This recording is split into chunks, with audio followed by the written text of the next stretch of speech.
Bismillahirrahmanirrahim. Assalamu alaikum dear students. How are you all of you? Hope so fine. Let's start our today lecture. First of all, I will give just a review back from previous lecture.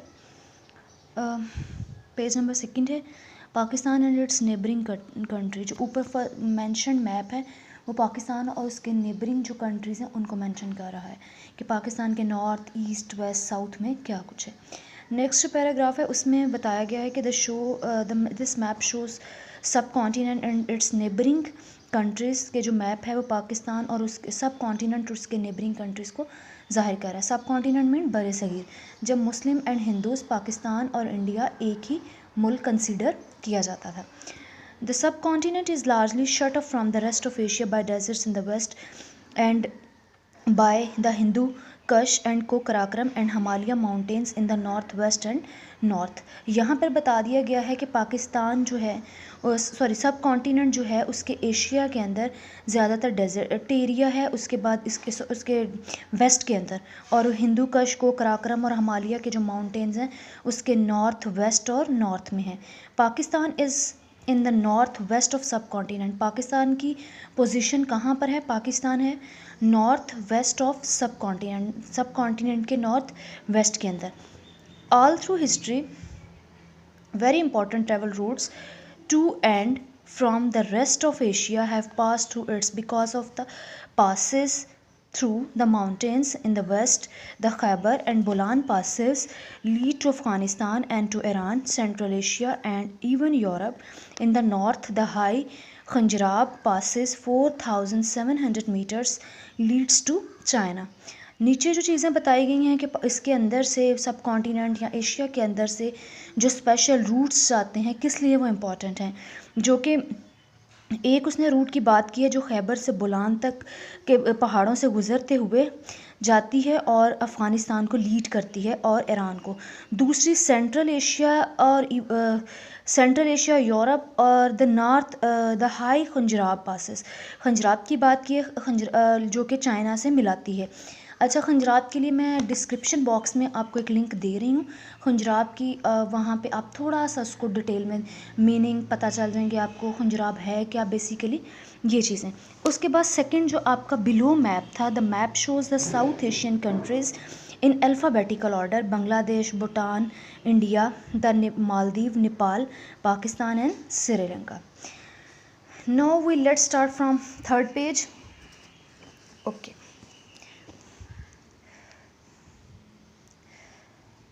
A relief map of the subcontinent. Relief map क्या है? First 2 lines में यही बताया गया है.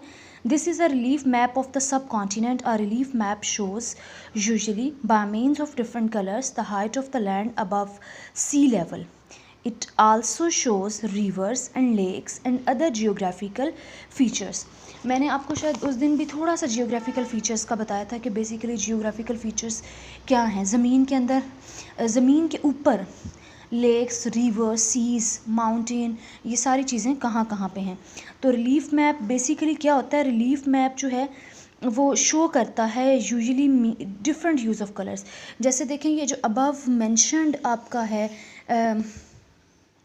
Map, इसमें brown colour भी है, इसमें आपका ग्रीन कलर भी है, इसमें आपका स्काई ब्लू कलर भी है. तो ये तीनों कलर 3 डिफरेंट चीज़ों को शो कर रहे होंगे. मीन कि आपने मल्टीपल कलर्स का इस्तेमाल करके उसको थोड़ा सा इजी बना देना अंडरस्टैंडिंग के लिए. आपने कॉम्प्लेक्स और एम्बिगुअस नहीं बनाना कि सारी चीज़ों को एक ही कलर से हाईलाइट कर दिया जाए. ओके, आते हैं अब अपने दोबारा उसी चीज़ लाइनों के ऊपर. A relief map shows usually by means of different colours the height of the land above sea level. के सी लेवल से ऊपर जो है वो कितनी लैंड है, उसकी हाइट कितनी है, कलर डिफरेंट तरह से चीज़ों को शो किया गया है. इट आल्सो शोज़ रिवर्स को शो करता है, लेक्स को और अदर जियोग्राफिकल फीचर्स जो हैं उनको. You can see that the northern parts of the subcontinent are very high, up to almost 9,000 meters. कहते हैं कि आप देखेंगे इस मैप के थ्रू कि जो नॉर्दर्न पार्ट्स हैं सब कॉन्टिनेंट के वो बहुत हाई हैं, ऑलमोस्ट 9,000 मीटर्स हैं. Land below 300 metres is coloured green. जो 300 से बिलो है वो उसको कलर ग्रीन कर दिया गया है. and this is usually the most fertile area because there is plenty of water for crops. ये जो 300 बिलो है मीटर एरिया, ये फर्टाइल के लिए, ज़रखेज़ी के लिए, चीज़ों को प्रोड्यूस करने के लिए, फसलों को उगाने के लिए, उसकी पैदावार के लिए बहुत अच्छा होता है क्योंकि यहाँ पर पानी काफ़ी मिकदार में होता है. Deserts are also coloured green. Deserts का भी कलर ग्रीन है किया गया है, लेकिन उसमें क्या है, because they are usually below 300 metres in height, क्योंकि वो आमतौर पर 300 मीटर्स हाइट से नीचे होते हैं. But they have brown dots to show that they are of no use for farming. लेकिन उस ग्रीन कलर के अंदर हमने ये देखें डॉट्स लगा दिए ब्राउन, ताकि ये शो हो कि ये डेजर्ट का एरिया है और यहाँ पर जो चीज़ें हैं फार्मिंग के लिए, काश्तकारी के लिए, ऐसा कोई भी प्रोसेस यहाँ पे नहीं हो सकता. Most of the water in the northern parts of the subcontinents comes from the two great river systems, the Indus and the Ganges. Ganges mean जो दरियाए गंगा है उसको हम कहते हैं कि सब कॉन्टिनेंट जो पानी है ज़्यादा मिकदार में नॉर्दर्न पार्ट से आता है सब कॉन्टिनेंट के, जिनका जो सबब है या जिनका सोर्स ऑफ वाटर है वो दो बड़े दरिया हैं, इंडस और गैंजेस, दरियाए गंगा. ठीक है. The valley of the river Ganges is the most fertile part of India. जो दरियाए गंगा वाला एरिया है वो जिस साइड पे वो है, उधर का जो एरिया है वो बहुत ही फर्टाइल है इंडिया के अंदर. ठीक है. इट मीन्स कि जो दरियाए गंगा है वो कहाँ पर है, इंडिया में. ठीक है. कहते हैं कि वो वाला एरिया बहुत ही फर्टाइल है, बहुत ही ज़रख़ीज़ है. The land is low lying and there is a plenty of water for irrigation. Irrigation होता है आबपाशी, पानी देने का जो निज़ाम है फसलों को, वो नहरी हो सकता है, वो ट्यूबवेल के थ्रू हो सकता है. ये सारे जो निज़ाम हैं फसलों को पानी देने के, ये आपके कहलाते हैं, आते हैं इरीगेशन सिस्टम में.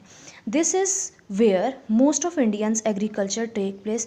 और ये वही वाला इलाका है यहाँ पर ज़्यादातर एग्रीकल्चर जो है इंडिया की होती है. इसी पेज का लास्ट पैराग्राफ है. The river Ganges enter the Bay of Bengal through a high delta in which the rivers are changing their course all the time. कहते हैं कि जो दरियाए गंगा है वो बे ऑफ बंगाल से गुज़रता है, जहाँ पे एक डेल्टा होती है, दो शाखा, यानी दरिया को बांटने की जो जगह है. In which the rivers are changing their course all the time. Much of this delta is in Bangladesh. The low lying countryside floods almost every year. When storm hits the coast in late summer, destroying crops and killing people and animals. Coast होता है साहिल.